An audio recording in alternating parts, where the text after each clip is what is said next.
So good morning. Good morning. Welcome to the Vanilla Bean Cafe. So you are the owner. This is Barry. Yes. Is it Barry? Yep, Barry Jesser, owner of the Vanilla Bean Cafe in Pomfret since 1989.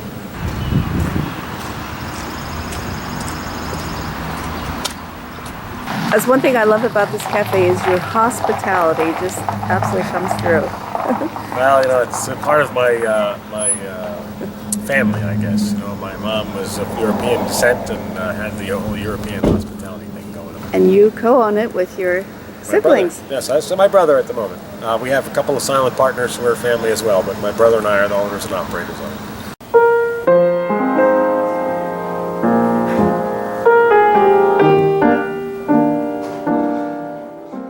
They had a sister who was involved in the beginning in building it and getting it going, and she's the namesake to it. Her nickname was Bean. It's the Vanilla Bean Cafe.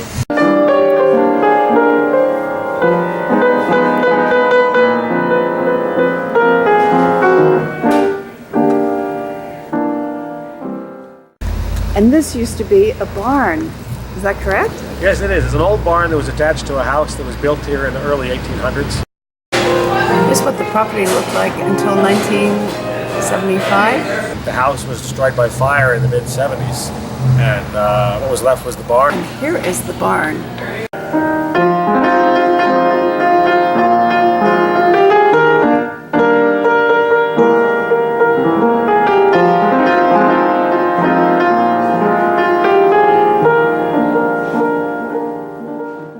And in 1981, you said your sister came up with an idea of starting an ice cream store? Yeah, I would say it was somewhere in the early 80s. Well, it even goes back before that, because my family actually moved to Ireland in 1973 with the idea of doing a restaurant, bed and breakfast, this kind of thing.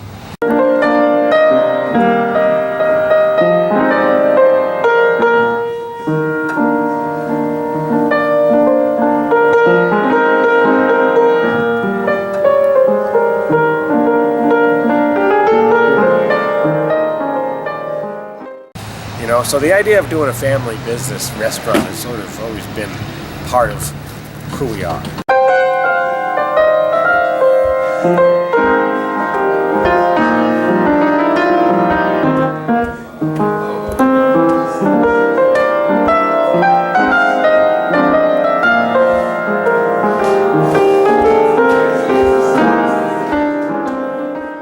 And I noticed that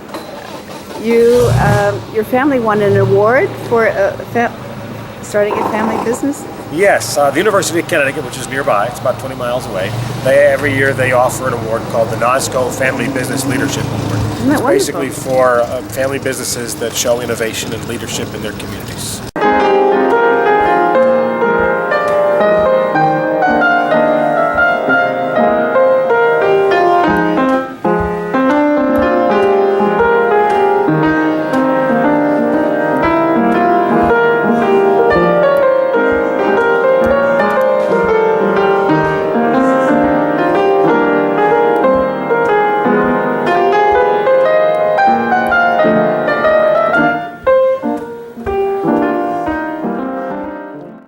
So tell me how the Vanilla Bean Cafe became so well known. Well, we're on Route 169, which is the state's longest scenic highway. It runs for about 20 to 30 miles up the whole eastern side of Connecticut. It goes through forests and farmland. I mean, there isn't a gas station or a restaurant on it. It's, you know, or very few anyway. It's bucolic. It's typical New England. It's what you might find, or what you might think you might find in Vermont, but you find it actually here in Connecticut.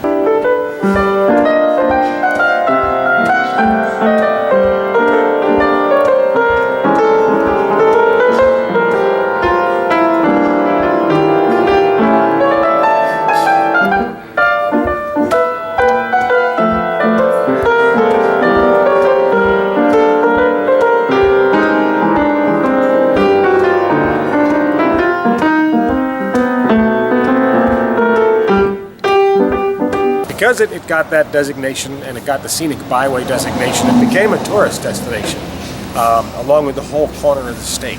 It was all promoted around the same time, so we had a lot of traffic driving by. There's a couple of private schools in the area, so we get a lot of attention from that. And Route 44 is also a route that connects Hartford and Providence. A lot of people drive back and forth, so a lot of cars go by our door every day.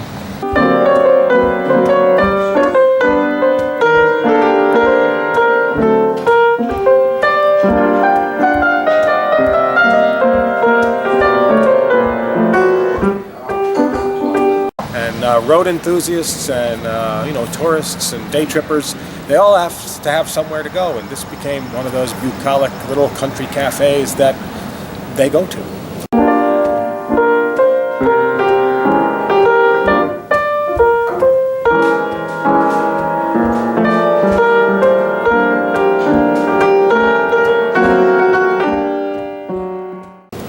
It helps that the food's good.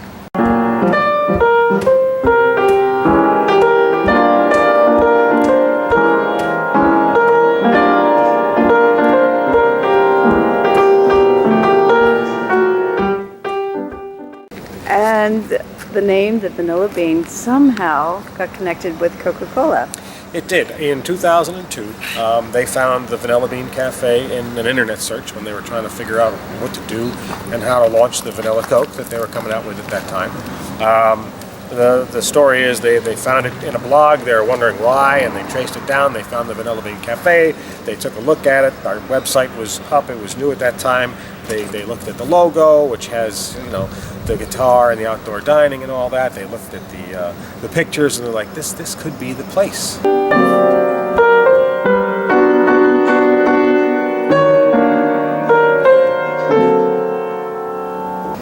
And they did their due diligence and found out, yeah, we want to do this. So they ended up doing the national launch of Vanilla Coke right here on May 8th, 2002.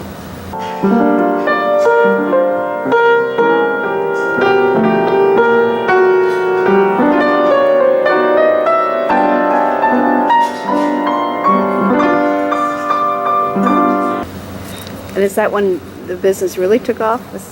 No, the business took off after our third year of operation. So it was like 1992. We saw that geometric growth just sort of kick in. We saw double-digit percentage growth for years after that. 2002, we saw more growth after that. We were well into our 13th year of business. So to generate continued growth after being in 13 years in business in a small town, there's only 4,000 people live in this town. It's pretty remarkable, but that certainly helped.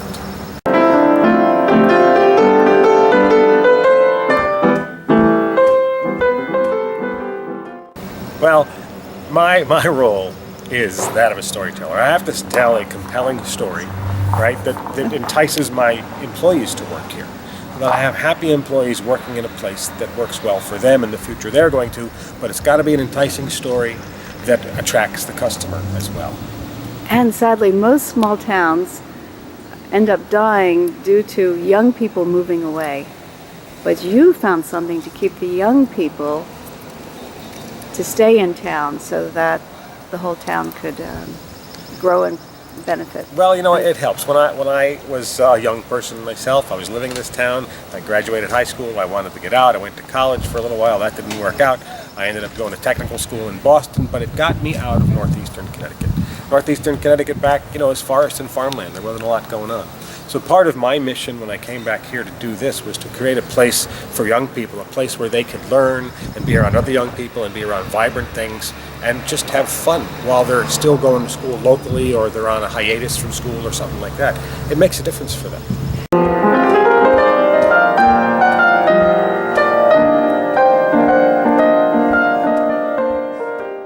And you said that you move out of the way yourself so that the young kids with their ideas can help the place grow. Absolutely, yeah, absolutely. Because I can't do it all. All right, that's what it is. I cannot do it all, and I don't want to be the controlling, under my thumb kind of person. They need a place where they can express themselves. They need a place where they can have fun with what they do, not work in a controlled and constricted environment like a lot of restaurants they go to.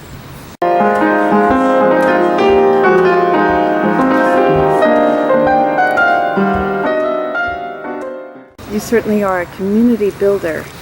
Well, it's necessary. You have all the right ingredients to build a good happy, solid community. But That's it works. very It works for me. You know, I mean, it's like it's selfishly altruistic. That's what I do. I do this all because I like what I'm doing, and I like being a part of a community like this, and therefore it feeds itself.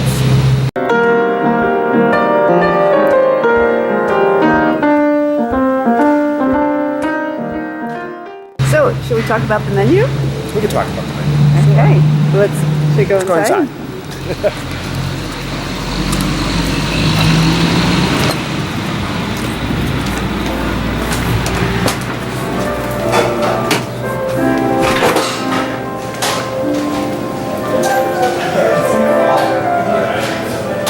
So the menu when we first opened started with basically soups, sandwiches, and we did ice cream at that time. And we also did a few salads. It was a small kitchen, it was half the size that you see here now. And that worked. We did very well with that. But we knew we needed more and customers were asking for more. So in the first summer we were open, that spring actually, we built an outdoor grill.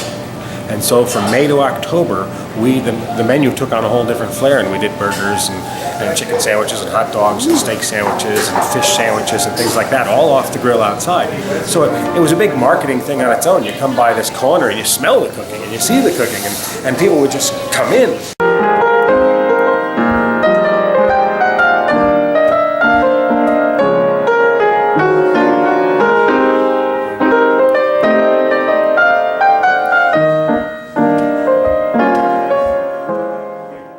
As we grew and expanded the kitchen, it didn't make as much sense to continue that grill outside, so we basically took the whole menu inside and changed that seating out there to expand our seating a little bit more.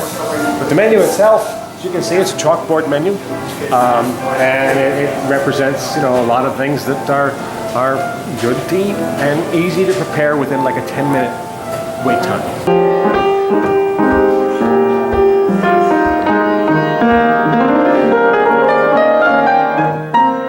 We make our own soups and chilies. Our chili has been awarded a few awards over the years. We were best chili in northeastern Connecticut through a magazine once. We were featured in a book called Killer Chili, 50 of America's Best Chilies. So where do you get the hot little chilies from in Connecticut? Oh, we buy stuff through our purveyors and local growers. You know, this is America, man. You know, we can get whatever we want.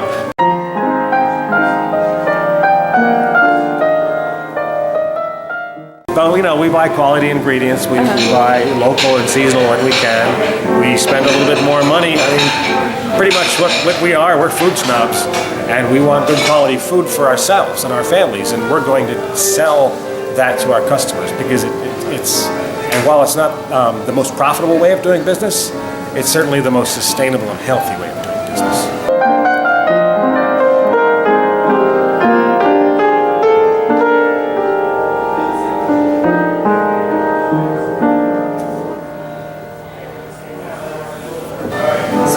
Buy from local farmers? It varies, you know, year to year how much they're producing, what they're producing. Year round we buy honey, maple syrup, local beef. There's one other thing I can't think of what it is. And then in the growing seasons we'll get whatever comes in. It's usually represented on our specials board, which we do have here. So you'll often see local stuff going on there.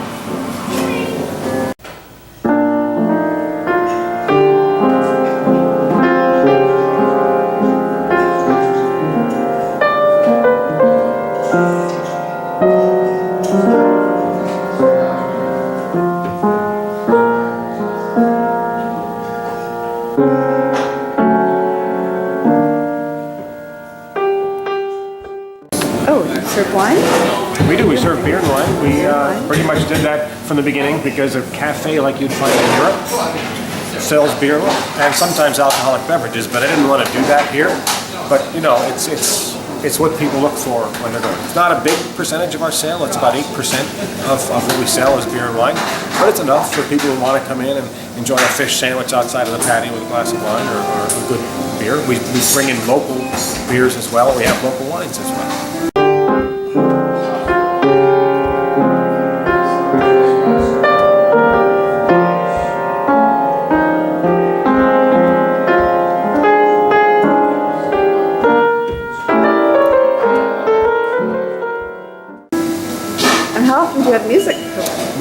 have been doing pretty much since the first year we opened. It started with an open mic, and then a couple of benefits, and that turned into pretty much doing what's considered the folk circuit. People who play all kinds of music, from blues, bluegrass, folk, you know, that come here and play on weekends. We bring people mostly from New England, but we get them from around the United States and Canada and sometimes Europe.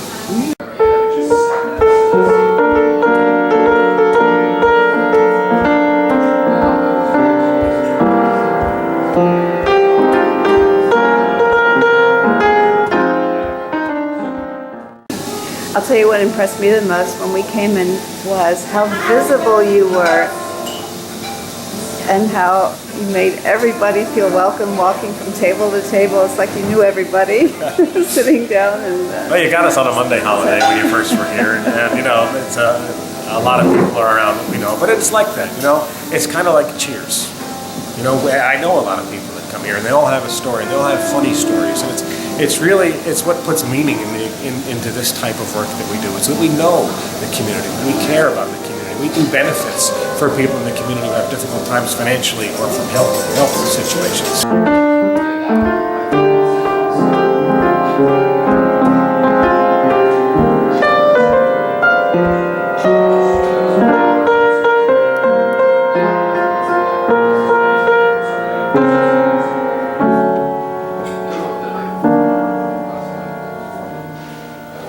And this business has expanded, so you have another business as well? Oh yeah, we've in 2005 we opened an upscale casual restaurant about 4 miles away in the town of Putnam, Connecticut.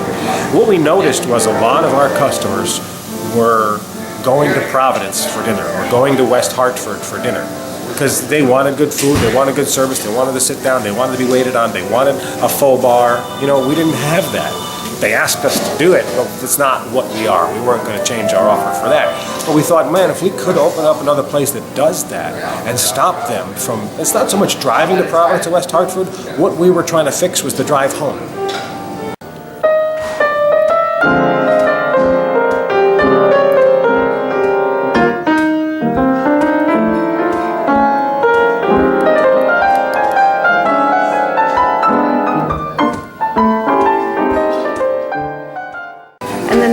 Restaurant again? This is called 85 Main. And then we opened another one back in 2012 down by the University of Connecticut. The University of Connecticut is about 20 miles from here. And I would say from the first year that we opened, people from that community came to us and said, you've got to open one of these down by University of Connecticut. So we took a look at, you know, different places and seeing if we could find it. And you know, never found a place we wanted to do. And finally they were building a downtown. The developers came in and they were going to build a downtown, and I got on right in the beginning, and I was the first guy to negotiate a letter of intent. I was one of the first people to sign a lease. I got the best location on the corner there and opened up a place called Dog Lane Cafe. The address is 1 Dog Lane, and it's very much like the Vanilla Bean, but it's built into a new building in a new town, in a university town and a university community, so we had to change it a little bit. I couldn't bring Old Barn New England into a town like that. So we designed something different that would work with a menu that is like this but also different.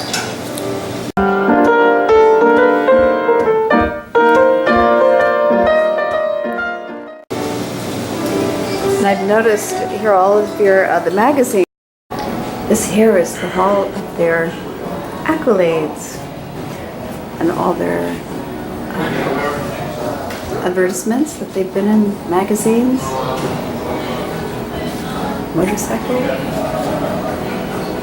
Bike into the Bean. Yes, you'll see lots of motorcyclists here.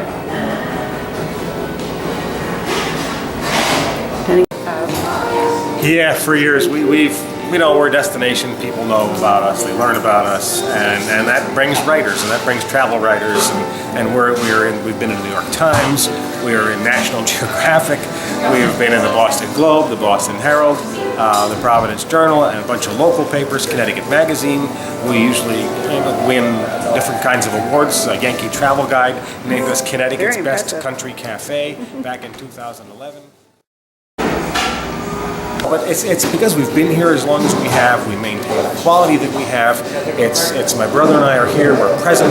No, we make sure that what we do lives up to our commitment of quality, sustainability, profitability, and good for all the people involved, be it my employee or the customer walking through the door.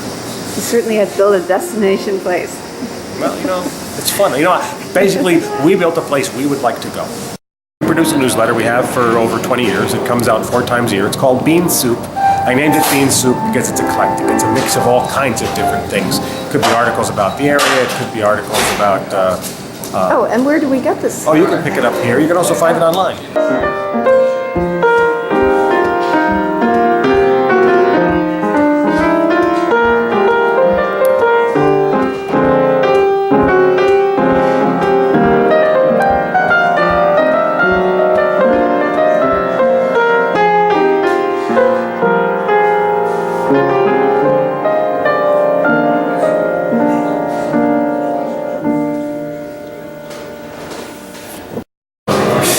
So I see that you promote local artists here as well. Oh yeah, we do. It's actually started by accident, like a lot of things do.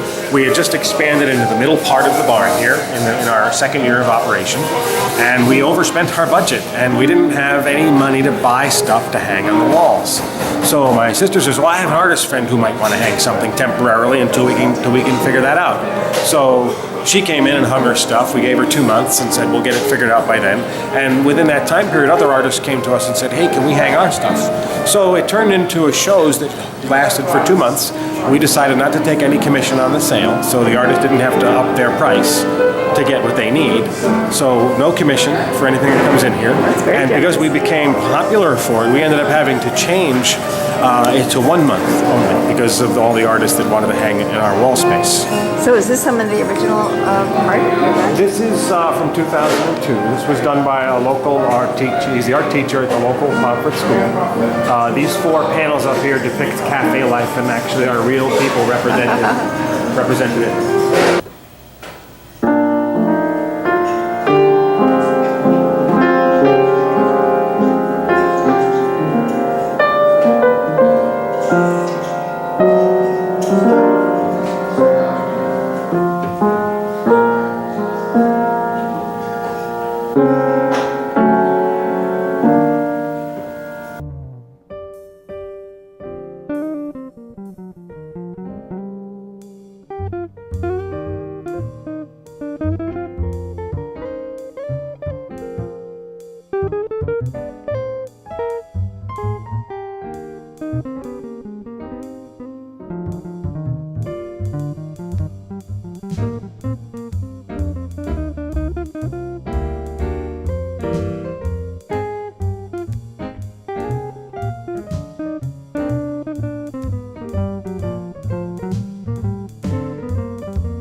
What a wonderful business model you've made. Well, we do it for fun For fun. and profit.